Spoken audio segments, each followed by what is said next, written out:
forget in Shrektober. Okay. I just if you say so. I just didn't. You just didn't do it? Yeah. All right. We'll go.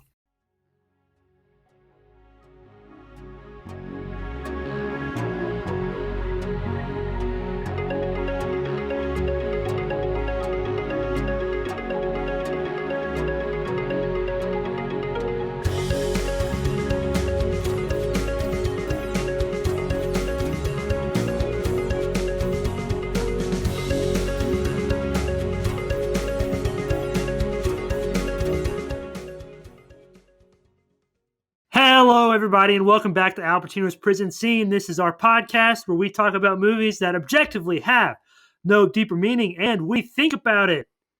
I'm Thomas, and with me is my co-host, Jacob Farrier.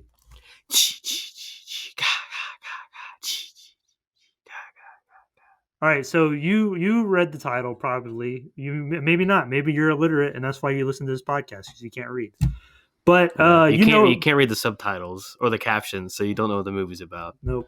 But you know what we're talking about. But what you don't know is that this week is a very super special episode, as it is the first episode where we, the Shaggy Goose Egg Boys, have a message from a very real Shaggy Goose Egg Boy, wanting us to not one that was shipped, like already they became one. No. Yes. He became a Shaggy Goose Egg Boy. It's one of my best friends from high school. His name is Samuel L. Thompson. Shout out to Sam Jackson. Woo-woo. And he sent us an email. I'm going to read part of the email. He wants us to talk about Friday the 13th, which is the movie we're discussing today. But he says, I have a movie that I think will be a challenge to gain any major analysis from. Now, I'm a little insulted by that, actually. I don't know if you've been listening to us or not. You say you've been listening to every episode, but I think we pull meaning out of our butts pretty easily. Yeah. I got a big old gaping hole. I do have to admit, this movie, and when it started, I was like, I don't know what's going to come out of this. But by the point where Kevin Bacon died, I was like, all right, I think I got some stuff. And then by the end, I think I'm good. Because like when I started the movie, I was like, I don't know if this episode's going to be long enough. But I think I've got some stuff. I don't know about you, Jake, but that's where I'm at. I've got one thing, I think, that's gonna be expanded upon. Right.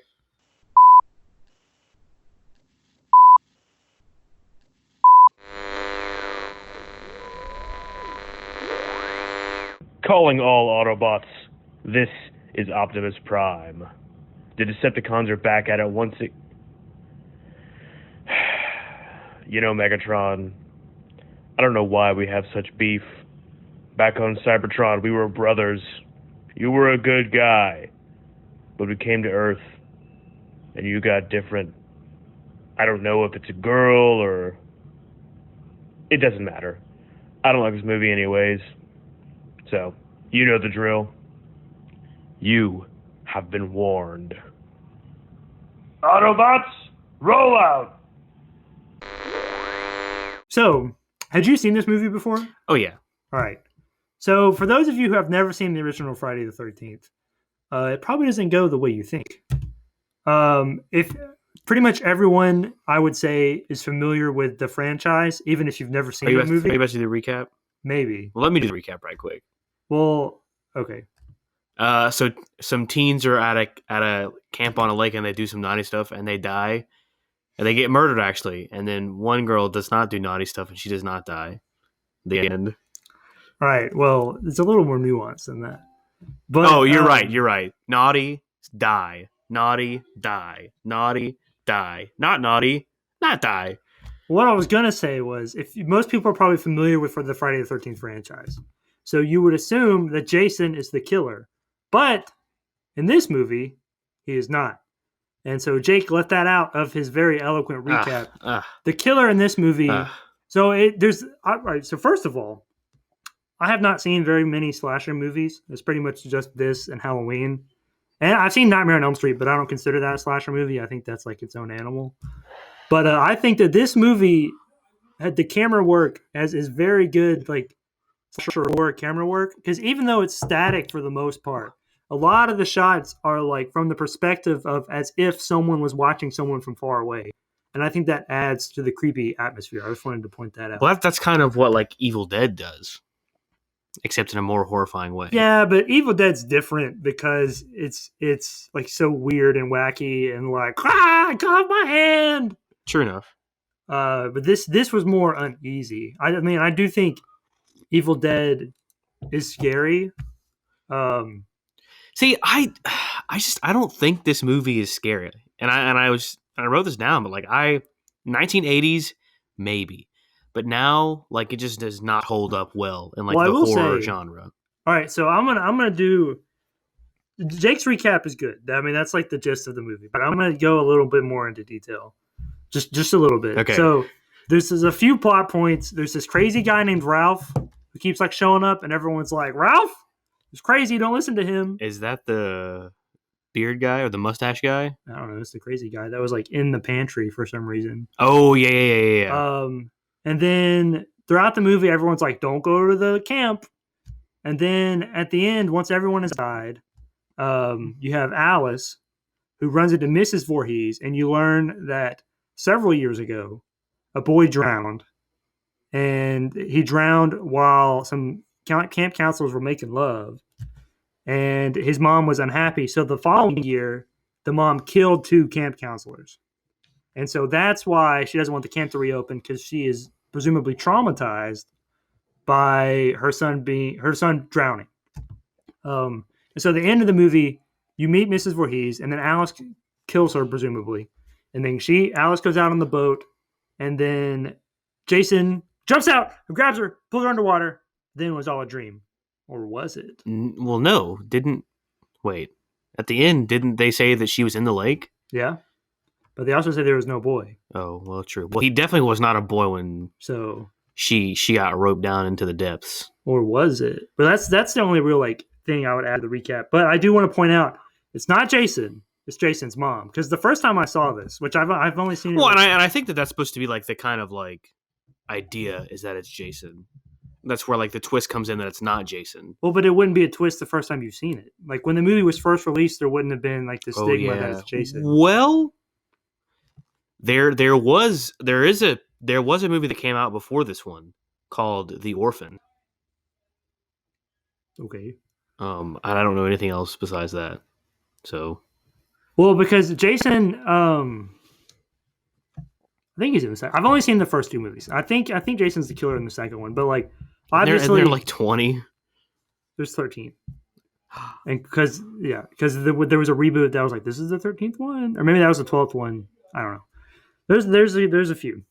But it's interesting going back that like you would expect Jason to be the killer. Yeah. It's like, oh shit, it's his mom. So maybe I hadn't seen this first movie then. But there's a few times in the movie where they set up other people to be the killer, guy. yeah. Like I think Crazy Ralph is a dude that's like, oh, maybe it's him. And then the Jeep that Mrs. Voorhees drives, yes, it's the same Jeep that Steve drives. Yes. So then at one point when you see his Kevin Jeep, Bacon? No, Kevin Bacon was the guy. Oh, sorry, Francis Bacon. Do you know who that is? No. He's the father of imperialism. Okay. Sorry, continue. Mrs. Voorhees and Steve have the same Jeep. So you're like, well, maybe it's Steve because earlier in the movie you saw Annie, who's the first girl to die. You saw her get into a Jeep, and then she's like, "Oh, she's the one that pets the dog at the beginning, right?" Yeah. Oh, hi, doggy. Which that's a weird scene. It is like, hi, girl. Oh, hi, boy. I wrote that down. When did The Room was what 90s, wasn't it? The what? The Room with like Tommy Wiseau? Yeah, I have no idea because maybe he was inspired by Friday the 13th. Probably was. But my friend Sam also says in his email that Friday the 13th perfected the slasher genre, and that Halloween was first. And Halloween was first. I looked that up to make it. Okay, I'm gonna throw down. Think I enjoy Halloween more than I like this movie. I agree, and let me throw down a controversial opinion right quick. I do not like slasher movies. Not because, like, I'm scared. I don't get scared by anything. Who do you think I am? The Muffin Man? I am the Muffin Man, and the Muffin Man does not get scared of anything. He created Mundo, so... No, I just can't. They're just too, like, predictable and, like, Like there was a list or a article I watched.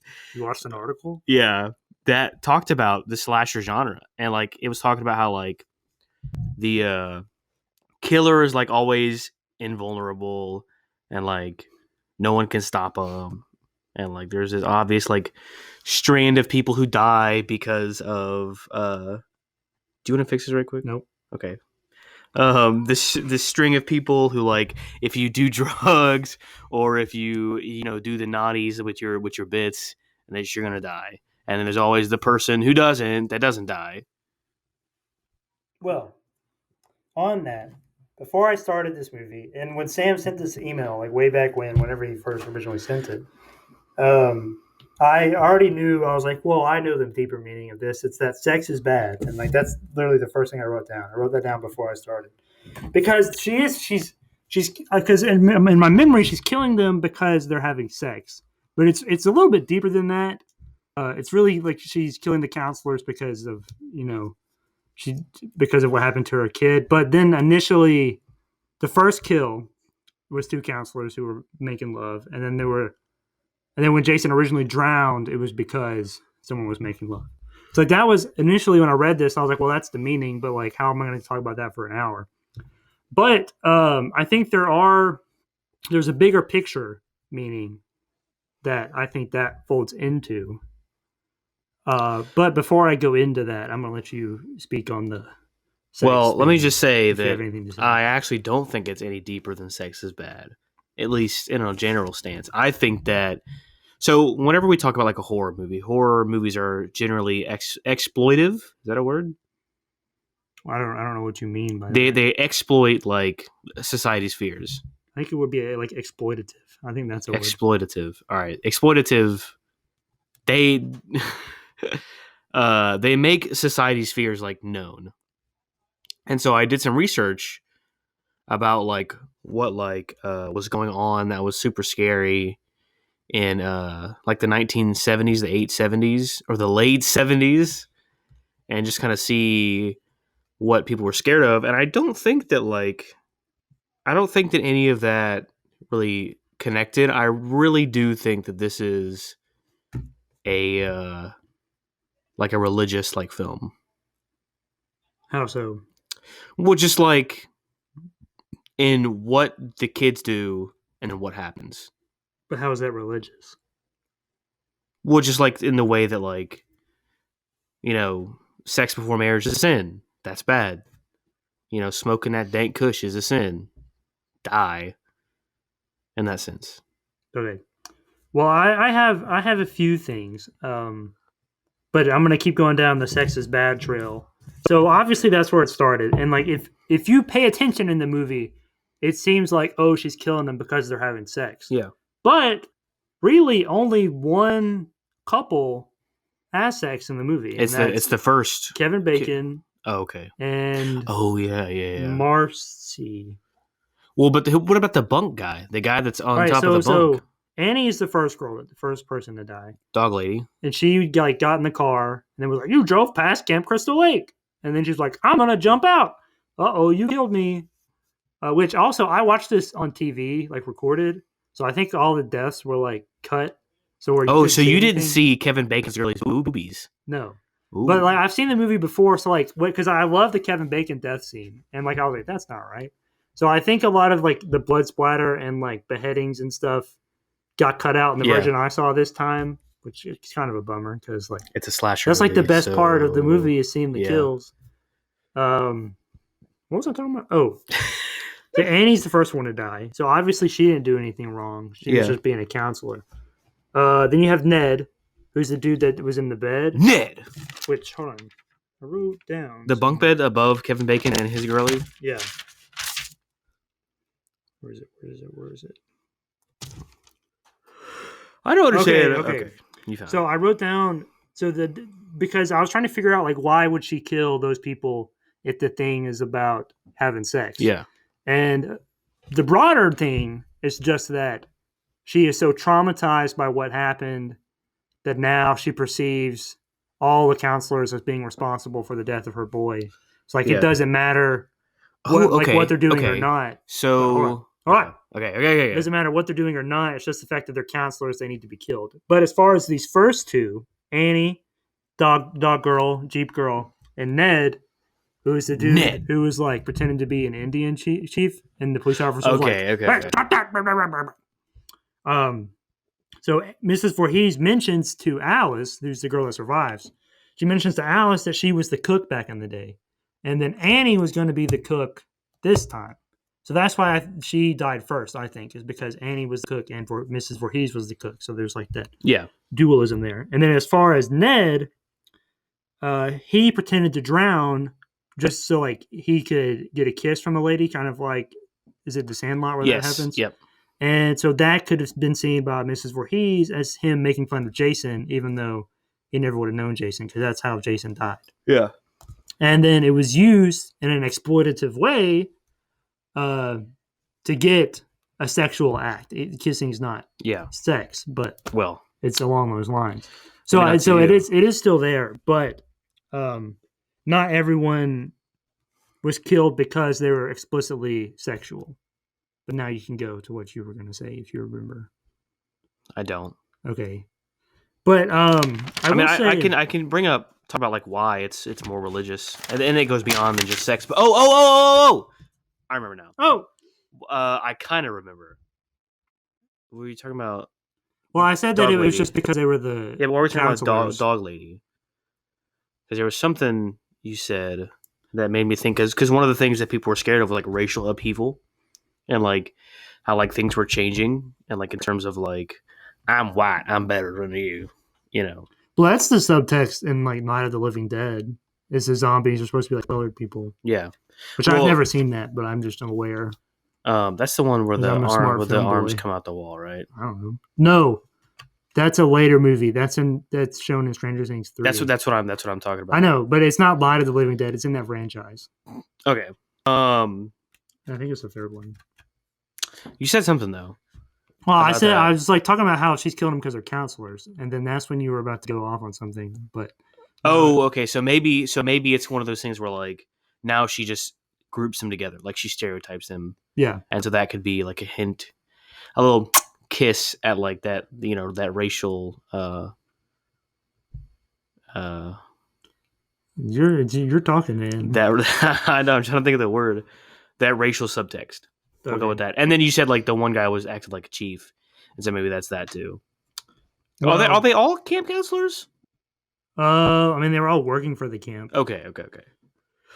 So yeah, and then also the main thing that makes me like really think that it's religious is yes, all the acts that they commit, but the number 13 specifically. Okay. So I think whatever you're about to say, I feel like I probably also looked up. Oh, okay. Well, number one, I want to point out that there were 12 disciples. That's not 13. Hold on. 12 is before. Well, there's 12 disciples, and then there's really 13 disciples. Okay. One of them, which is an uneven number, right? Yeah. And so a lot of mythos, the number 12 represents like completeness. And so 13 represents like the opposite of that. Did you click on a history.com article? No. Okay. Maybe. Continue. I actually don't. Did you? Yeah. Are you looking at this? Is this the same thing you're talking about? I'll say what I'm going to say once you're done. Okay. So 12 represents completeness, which means that 13 represents like the incomplete, right? Yeah. And so then Judas Iscariot, for all you Bible folk out there, know that he was the one who betrayed Jesus, essentially, and got him killed. So that 13th number has been associated with being unlucky, just in history, and have death surrounding it. Yeah. So is that the end of your thing? Okay. So I looked. I was trying to figure out why, because obviously 13 is unlucky, and like everyone knows that. But why specifically? Which 13 is my favorite number, by the way. That's my mom's favorite number. It's my mom's lucky number, actually. Really? So I was looking up why specifically Friday the 13th is considered unlucky. And that led me to a history.com article. And it kind of talked about some of what you're talking about, although I think you've kind of fumbled your Bible a little bit. I sure did. There were 12 disciples, but including Jesus, that makes 13. Okay. Because the article I read talked about how there were 13 guests at the Last Supper, and the next day Jesus was crucified, that day being Good Friday. So there's the correlation of Friday and the number 13 there. Look at you. But also the seating arrangement of the Last Supper has led to some biblical beliefs that that having 13 guests sit at a table unlucky, is a way to court death, which is an Did I odd write that? thing to mention. Oh, So- yeah, I did look at that. Courting death. Maybe we did look at the same You didn't say article. it, though. So I was hoping that there would be 13 camp counselors, Yeah. but there was not. How many? There's only 7, including Steve. Plus the cabins. How many people do we see in this movie? 13. How More many? than 13. No. Because there's like 5 people at the beginning in that little diner. They don't count. But How many people have speaking lines? I'm not going to do that with you. 13. I'm not playing that game, 13. bro. So I was hoping that there would be 13 counselors, so that would like further that allegory, but there wasn't. But as far as why also Friday is unlucky, this is again biblical, but Friday is believed as the day that Eve gave Adam the apple of knowledge, which is Wait, where you said Friday? Oh, really? apparently, Okay. according to history.com, which I think that's pretty reputable, which is of course like the original sin and that cursed humanity. So yeah, that's pretty unlucky. Women, dude. As well that, and then also Friday is supposedly the day that Cain killed Abel, which if you're not a Christian, Cain and Abel were supposedly the first You don't have to be a Christian to know that. children of Adam and Eve. I don't know why that's relevant, but Friday's supposedly also that day. And then as far as historically, the number 13 apparently. Boom, let me have this one. Come on, let me get this one. On October 13th, 1307, King Philip the Fourth of France arrested hundreds of Templar knights, which were holy warriors. All right, that's not what I was going to say. Oh, well, there's also that. Oh, I was going to say the Code of Hammurabi. Oh, I think we did read the same article. Apparently left out the 13th law, which is where like the superstition began that the number 13 was unlucky. Which, for those of you who do not know, the Code of Hammurabi, that's how I say it, was the About first a rabbi who decided he didn't want to be kosher, so he ate ham. he ate unkosher salt. Was the first written law, by the way. So there's that. There's your little. But also, what I said about the lesson. Templar Knights, Templars, like I said, are holy guardians. So there goes back to like the religion thing. And another religion thing is there's a snake in the cabin, the one Yeah. that they kill. Mhm. And if you are Bible boys or not, you don't have to be a Bible boy. You know that Satan is often represented by a snake. Well, yes, even initially when he teases Eve into eating the apple. I mean, honestly, that's like his supposed form. Like if Satan is on Earth and he is not in possession of a human body, he's a snake. All right, so I'm gonna keep going down this trail a little bit. I've got more to say about sex and impurity, but I'll get to that later. Since you're talking about the devil and snake or whatever, I think that falls in line with still here? Su- To suffer. with superstitions. And I think this movie presents a lot of superstitions. And I think that people could mislead that as, like, read into that being that this movie is saying that superstitions are true and that we should believe them. But I think the movie is saying the opposite. Because, well, at some point the cop mentions. Which I do want to talk about the cop.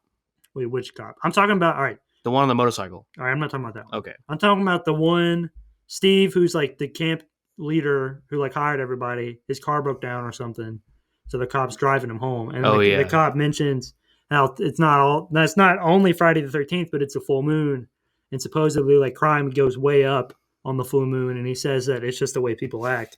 But then Steve says, "You're making science out of coincidence," and I think that line is important because that's where the movie is explicitly being like, "Hey, none of this superstitious stuff." Science is where it's at, but I think So you're saying that the superstition is more prevalent than the science? no, the opposite. The opposite. Yeah, because he says you're making science out of coincidence. Oh, okay. I got you. So I think people might miss that and make the mistake that you just made. Okay. And say I thought you were like throwing a hole in my entire argument. no. And saying that that Mrs. Voorhees killed all the counselors because it was a full moon, because it was Friday the 13th, and she was just acting that way because of the supernatural forces. But I would argue that Mrs. Voorhees would have attacked the campers, regardless. Yeah, the counselors, whenever it was happening, because she has this deep-rooted trauma related to the counselors because her child died. Well, when does the first killing take place? The one that we see in the beginning of the movie? Because that doesn't take place the same time as... No. I think it says... It doesn't say. I don't think it says what year it takes place. Because I know that... Then it flashes forward and it says present day, right. So, yeah, interesting. But it's also interesting to note that the camp didn't get shut down when Jason drowned. It got shut down when the counselors were killed, because the counselors were killed a year after the Jason drowned. Okay. Which I think is an interesting point, that they weren't necessarily concerned about the child, but once the workers were killed, right, then it was time to shut down. Well, there's a huge difference between somebody drowning and people being murdered. Yeah, I guess so, but it's still, that might be, and I didn't write any of this down, that might be like commentary on how like companies protect their own more than the consumer. But I don't have anything else to do that. But also on superstitions, at the beginning of the movie, the radio says, "It's a Black Cat Day here at Crystal Lake," which, if you listeners, Shaggy Goose Egg Boys, are probably familiar with the stereotype or the superstition that a black cat is unlucky.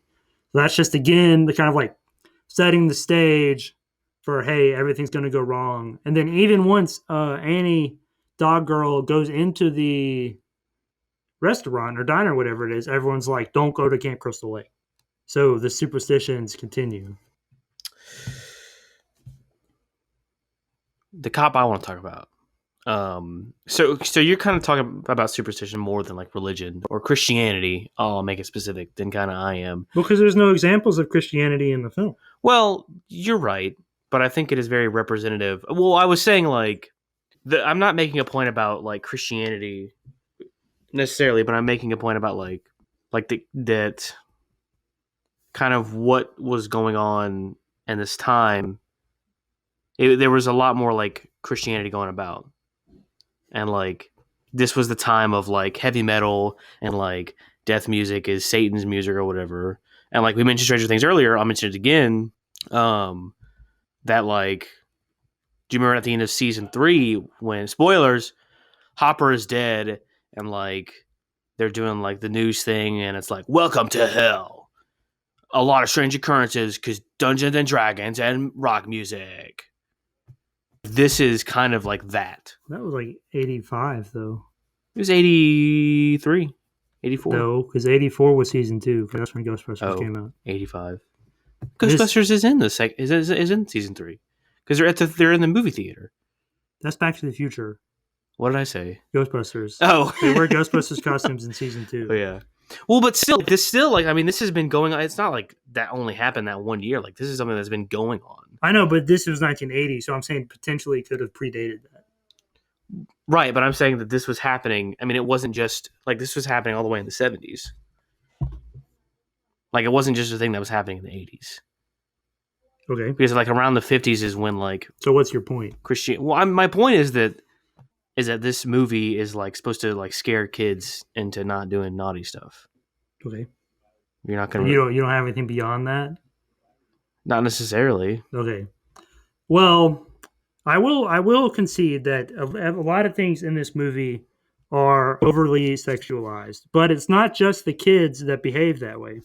Because there's one scene. This is a different diner than the one Annie went into, but Steve is in a diner, and like the lady is like, blah blah blah, and Steve says, "What do I owe you?" And she's like, "Oh, just a night out on the town," which I mean, like, yeah, that's just like a playful thing or whatever. But that's still like kind of a sexual advance, not really. But then, as far as the kids go, I mean, you have obviously Ned trying to drown to get kissed. Ned. Then you have Kevin Bacon and that girl doing it, and then the Monopoly strip. Yeah, but you have the strip Monopoly, and I think that's about it as far as examples of like sexual activity. But it is prevalent throughout the film, like that's very much a theme. But it's prevalent through like all slasher films. No, it's not. Well, not in Halloween. Yeah, it is. So it's not. How? Is it not? How? Well, I mean, it's been a while since I've seen Halloween, but Because no, Laurie's just like a regular bookish girl, and she's yeah, but she doesn't die. yeah, but she's the one that he's trying to kill. Is he? Yeah, Is he trying to kill her? yeah. I'm gonna have to call my mom. Okay, Can we do that? Can we have a guest on the podcast, like No. over the phone? Okay. it would sound bad, and we're good audio boys. Yeah, we are. Sometimes when the Decepticons aren't trying to hack our signal. Yeah, I'm gonna have to call up my boy Optimus Prime and get him over here. But beyond just sex is bad, I think that there is this theme of the overarching theme of this film is the blissful ignorance of adolescence. I definitely agree with that. Which those big words, what that means is like when you're a kid, you don't know any better in layman's terms. So then you have all the sexy kids doing sexy times. Well, hold on, because I wouldn't even say that it's that they don't know any better. I would say it's that they don't care to know any better. Why? If that makes sense. Which is like you don't need to. Like at this age, you don't need to know more. Well, that's problematic. But you have all the kids wanting to do like sexy times. Like initially in the truck, you have Kevin Bacon, his girlfriend, and Ned. And Ned. Marcy is like telling Ned, she's like, hey, do you just want to have sex? And he's like, no, sometimes I just want to kiss girls. And like obviously okay. He's definitely gay. That's sexually charged. But as far like beyond just like having sex and stuff, that could be the name of a store, Sex and Stuff. Sex. I'm pretty sure. I feel like it is. The theme of like kids not knowing better runs throughout the film again, like the sexual themes, because you initially have Annie is the first character we meet, and then they're like, "Don't go to Camp Crystal Lake," and then the dude that drives her there is like telling her to quit her job, but she's like, "No, I'm not going to quit my job," and then she says, and then he's like, "Dumb kids." And he starts talking about like his niece and nephew who are like dumber than a bag of rocks or whatever he says. Yeah. Well, dude, Freddy Krueger's gonna get me, man. That's the wrong movie. Oh, sorry. It's interesting that you point that out and maybe you'll be like, no, but like a lot of the times the kids that are in these movies are pretty dumb. In this movie, they're complete idiots. Well, I think that goes to your idea of like blissful ignorance. Number one, okay. When this is stupid. I mean, they're stupid all the time, but like this specifically, like when they're done playing strip Monopoly or whatever, she didn't get dressed. She does not get dressed, yeah, and then she goes. Why did she do that? She just leaves. She leaves her clothes there, like so. She's in her undies and her bra. She was holding something in her hand, so she might have had her clothes in her hands. No. She puts it. No. We see her go, put on her jacket, and then leave. Well, but they could have forgot to put that in. No, She was carrying something. What was she carrying? She was just going like this because she was cold. She was carrying something. I don't think so. But maybe. But even if she is carrying, why would she put it on? Why would she put it on? She not and then like, why would you go out there alone? It's raining like crazy. Why wouldn't you just stay in? Yeah. I wrote that down. And then like, there's one part when the motorcycle cop is there. He's like, "Are you smoking?" And then Kevin Bacon says, "Smoking? No, sir, I don't smoke. That causes cancer." Well, I love the cop, but he is where is Camp Crystal Lake at? A fictional place. I don't know. I don't know where it's supposed to be. Well, because he definitely has a Southern Bible Belt accent. The cop does? Yeah, which is another thing that I was thinking about, like in the terms of like religious scaring or whatever. But he says, "We don't want no weirdness out here." Well, and that could be kind of fighting like the everyone in this town seems to agree that there's some supernatural going on, and then the cop who's like supposed to be the authority of the town is like, if I don't believe in it, then it's not real. Okay. Which again would feed into what I was saying earlier about science versus superstition. Yeah. Because he's like supposed to be the authority, and obviously the other cop goes against that. What else have we talked about authority in? I don't know. Ghostbusters. Hey, you can't trust authority. Yeah. So no, that breaks this argument. Don't bring that up. But then also about kids not knowing. I had something else. Oh, okay, yeah. It's when Steve is in the diner, he mentions he's like, I've gotten 6 new counselors up at Camp Crystal Lake, and they are babes in the woods in every sense of the word. So obviously, babe is someone that's hot, and they're in the woods, and they're all hot, and they're teenagers. Yep. But if for some reason you're not familiar with the phrase "babes in the woods," what that means is that a person is innocent or naive, usually in an unfamiliar or dangerous environment. So he, of course, is just trying to say like they're in a new place, they're not very familiar with it. But then also in the circumstances of the film, they are in this dangerous situation and none of them are aware. Right. The entire time, like. Done yawning? Yeah. And let's talk about being stupid again. I mean, like, their friends are disappearing, and they're just like, oh, let's have sex. Well, but they assume that the other kids are having sex, and that's why they don't go after them. Oh. Except, I don't know why they wouldn't go after Ned. Better out than in, I always say. It's not Shrektober anymore. Doesn't matter. Better out than in, I always say. Who Who dies first at the camp, besides... Annie? Ned. Is he the one that's in... dies at first at the camp. Okay. Yeah. Which I think that's partially because she saw him like pretending to drown. So she was like already predisposed to not liking him because he doesn't actually engage with anybody.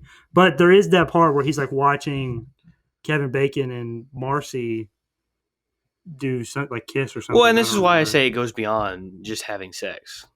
And this is why it pervades into more like Christian law and like that kind of stuff. But also, all right, this is the last thing I have about kind of ignorance of the younger kids is everyone says that crazy is Ralph. Everyone says that Ralph is crazy. That's what I meant to say. But everything he says is true. Yeah, well, I was talking to Emily about this. Is that like in all like movies and like TV shows and stuff, there's always the one character who's like, the world is ending. Or here we go. Here's a good one. In Flush Away, there's the one mouse that's like, the world is ending, and everybody's like, oh, don't mind him. He's just crazy. And then it always is true. Is that it? Yeah, I just wanted to bring that up. Okay. So I think part of that is what you're saying, but also is that listen to your elders. Yeah. Because he's obviously one of, if not the oldest characters in the film. And he is pretty weird. Like, I don't know why he was just in the closet, in, like, the pantry cabinet or whatever. But what he's saying is true. And that makes me wonder, why does he know so much? So I think that he maybe was like part of the original camp and was like a counselor or something. Probably maybe not a counselor since he's so old. Well, let me throw this out there. Mrs. Voorhees was there. He was there when that was going down. Do we know who Jason's dad is? Jason from the future. Is his dad? Yeah. How does that work? I don't know. Is it like a Terminator thing where like... Yeah. Okay. Jason's dad is Arnold Schwarzenegger. Oh, okay. Who is also a time traveler, who is Crazy Ralph. Yes. So he lived so long, and then he was like, what's the thing that Doc says? 1.21 gigawatts! No, he goes, we have to go back. Who says that? Well, Doc says it. He says, we have to go back. Oh. But it's Arnold Schwarzenegger, so he goes, we have to go back. Okay. Get in the DeLorean. Arnold Schwarzenegger, 2024. He can't. He's not natural born. Says who? Citizen. Well, that's a lie because he's a time traveler. He's Jason, and Jason was born in the U.S. So that doesn't mean anything. So he's natural born. Hair on my foot. So he is natural born. So that's. We have to go back. I think that's all I have on. As far as like the blissful ignorance of adolescence, which I do think is like the prevalent theme of this film. Yeah, and I think you're totally right. That like, and like I said, we've seen the stupidity, but like, I mean, everything they do is just sort of like, what's the word when you're like, ooh, like you're not like thinking about. Starts with an F, I think, but I don't know what it is. Fraxadaisical. There's lackadaisical. Yeah, lackadaisical. But I don't think that's what I'm thinking. But you know what I'm saying. But you understand what I'm saying, though. Yeah. Is that they are not intentionally paying attention to what is happening around them. They're kind of like in their own world. and looking at girls' boobies and stuff and thinking like, let's play sexy Monopoly. And so they're kind of like forgetting that, you know. Yeah. But since the last thing I brought up about that kind of theme with the THEME, if you can't understand me. Theme, FEEME. That's you got a friend in me. You got a theme in me. Is I think this movie possibly could be presenting a message about mental illness and like trauma. Yeah. And I don't know enough about this to like actively speak to it. But then you have Ralph, who's presented as crazy, and I don't think he's mentally ill because he has, he's like he knows what's going on. Although he could maybe be like autistic or something. Well, because he's not, mental illness from trauma. I mean, that could present itself in different ways. Well, yeah, that's where I was leading. Because I wrote down like trauma/PTSD. Obviously, you have Mrs. Voorhees, whose skewed view of the world has like led her to believe all these counselors are responsible for the death of her son. Yeah. Even though logically that doesn't make sense. I don't know, like the actual like psychotic break there, like where that would come from. Well, and then like the manifestation of Jason, like when she's like, kill them. Yeah. So that's obviously based on that experience, but then also going back to in the recap, Alice be like in the boat and like Jason comes out. Yeah. And then like initially when I saw the movie, first of all, I watched that with my family and like everyone was like, "Oh God!" Wait, this? Yeah, the first time I saw it. Oh, okay. I thought you meant like when you watched it today. I was what? But so he like comes up and grabs her, and then the cop's like, "There was no boy." I don't know why that was a Mickey Mouse voice, but so then that I was like, okay, so then it was just a dream. So then when I was writing this down, it was actually before that happened. So I was saying that Alice was kind of projecting. It's like a combination of what the story that Mrs. Voorhees was telling her, and the events that have just transpired made her believe that she had been taken under by Jason, which is entirely possible. People do hallucinate and do things like that. Do we know how Jason like comes back alive? In the later movies? Yeah. I don't remember. Okay. He's in the second one, I think. Which is interesting, that I did when our character or our introduction. What is that a non-diegetic sound? Yeah, I would think. Because I feel like they hear it like in other movies. Well, I don't know. I haven't seen the other one, so I can't speak to that. But so I the first time I saw this, I thought that it was not real, and then so like I wrote down that perhaps that was maybe her experience, her trauma, and then like going through that. But then this time, I was like, oh, maybe it was real. Well, because how would that be manifest? Like you say, like, oh, well, sometimes they hallucinate like that, but what evidence does she have for that specific manifestation of Jason? Yeah, it would have she would have just fallen in the water, and nothing would have dragged her in. She would have just like freaked out. But she saw something. She was asleep, so it could have been a dream. Right, but where does that manifestation come from? It's just the image of a boy that's been in the lake for however many years. Why does she know what that looks like? She wouldn't. It's just that's what she would think of. You have an imagination. Do I? Yeah. Oh, well, I guess I am a filmmaker.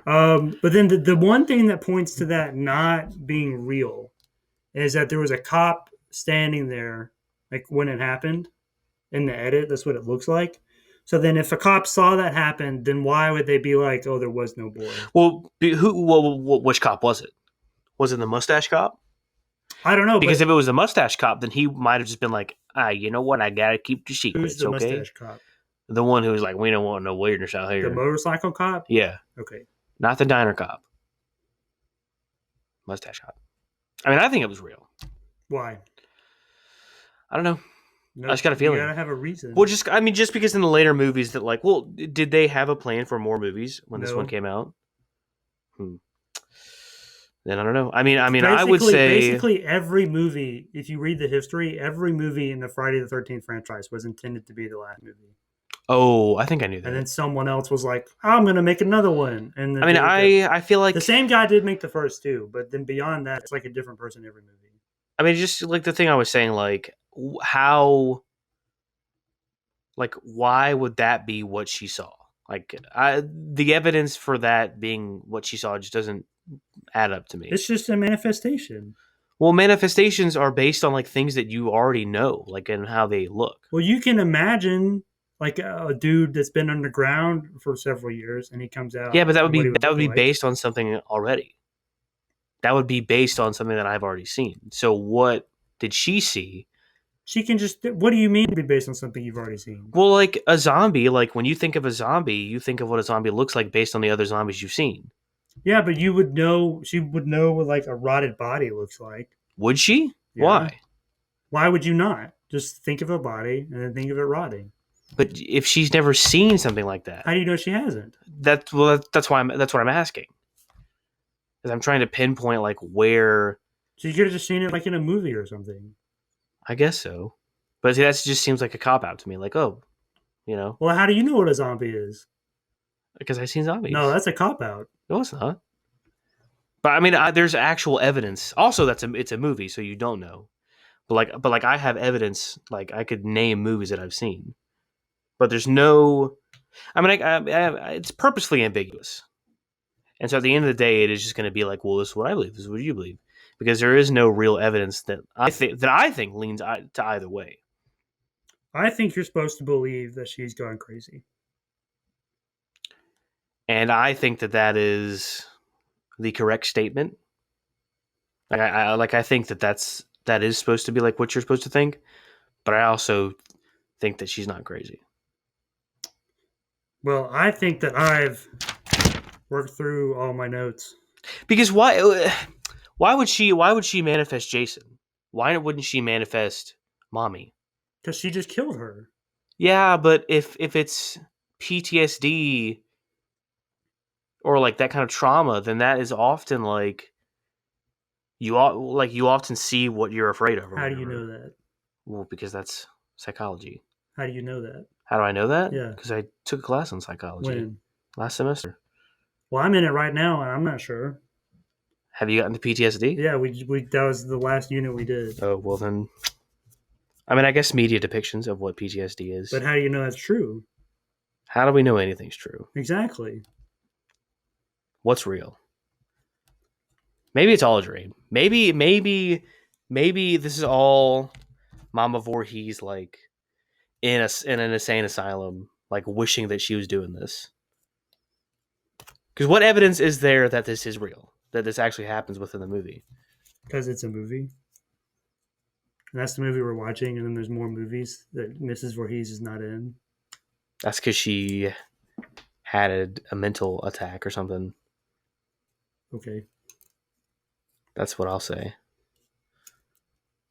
All right, we gotta push it. We got 12 minutes. Oh, I'm done. I don't have anything else to say. So I do want to say that like I was trying to stretch this, but like that is like unintelligible. And like I was saying, like maybe that's like has to do with like the Vietnam War and how like I don't understand what they're saying because they're Vietnamese and they don't speak English. Why specifically the Vietnam War? Well, that's just what was going on during that time. How is that related? Well, I'm saying that like maybe a subtle like attempt to make people scared of Vietnam or something. How? Well, like association. How? Oh my gosh, Thomas. You're not expecting anything. Okay, so the U.S. soldiers do not understand Vietnamese. Yeah. So they're like, I don't understand it. I'm afraid. Kill. They don't understand what means. But so they're not like hearing it. It's not real in the movie. It's just like the soundtrack. Yeah, but the audience is. Okay. And the movie is made to scare the audience. Yeah. Not the characters in the movie. So it's like a I just told you. Just because you don't understand it? Yes, and so it's like an association thing. Well, I don't think that makes any sense. Well, I do. Your brain's just not big enough like mine. Okay. Finish psychology, and then you can say that. Because it's like you know when you do like word association games, or like the Rorschach test. Like it's like these things that lie like deep within your mind. You see what I'm saying now? I mean, I understand where you're coming from, but I don't think it works. Oh, well then that's fine. Dang, we have not agreed a lot on this episode. Nope. Do you like this movie? Yeah. I think Oh, it's maybe fun. maybe that's why we aren't agreeing because I don't like this movie. It's I mean, it's fun. And like I like the camera angles and stuff. I'm just not a fan. I can't get behind it. I guess that's all I got. I mean, I like literally went through every note I made. I don't think,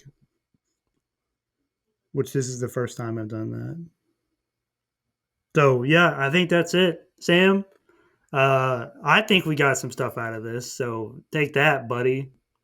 And if you want us to talk about a movie, if you think we don't know anything about nothing, then you can Wait. email us.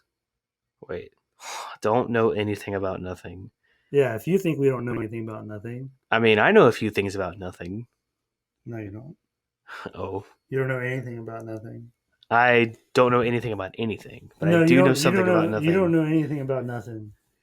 I know something about nothing. If you think you know something about nothing, then email Jake at the email that he's going to tell you. Which is pachinopodcast@gmail.com. I'm not going to tell you my personal email if that's what you were hoping for. No, but you also got to tell them they can also tweet us. Oh, they can? Yeah. When did that happen? Like a month ago. What day is it? September. Oh, wink, wink. What? Is it wink, wink? Honestly, I don't know what you're talking about. me or him. Yes or no? If you don't want Jason to come get you, make sure you don't do naughty things, okay? But Jason didn't get him. The mom got him. Yeah, but the mom killed him because Jason was inside of her. That's why she was like, kill them. Which is super weird, by the way. It is super weird.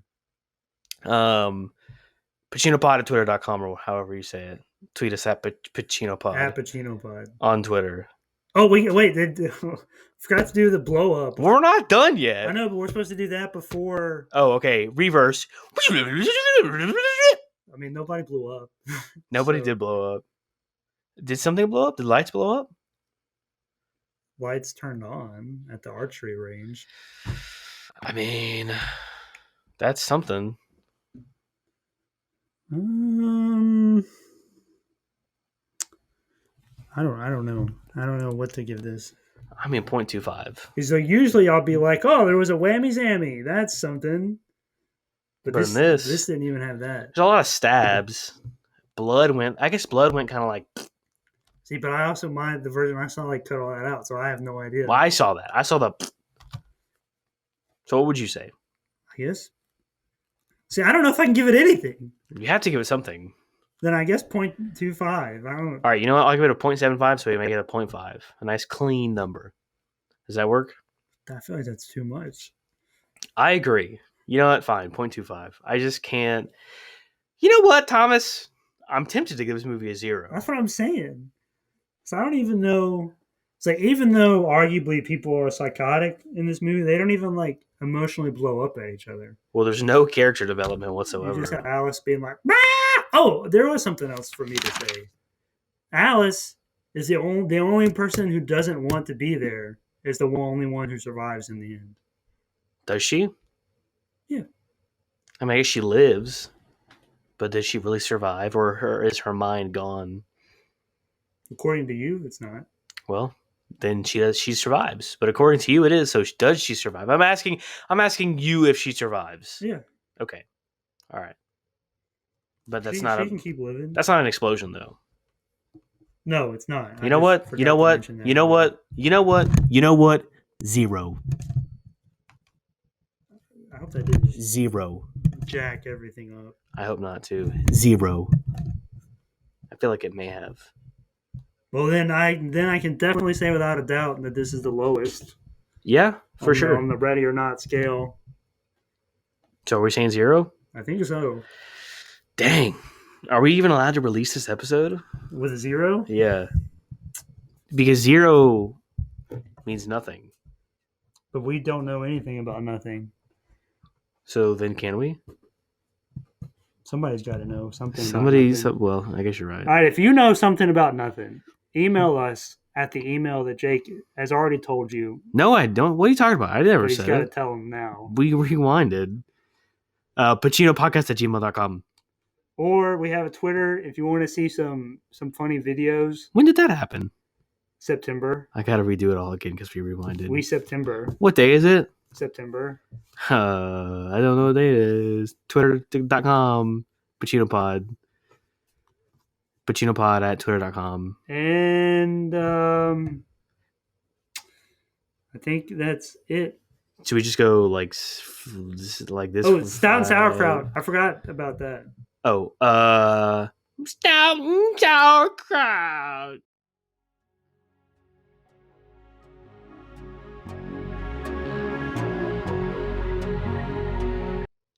I was trying to do the mom.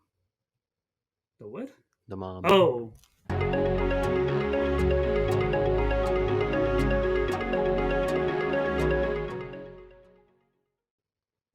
Mrs. Voorhees. Mrs. Voorhees. Oh no.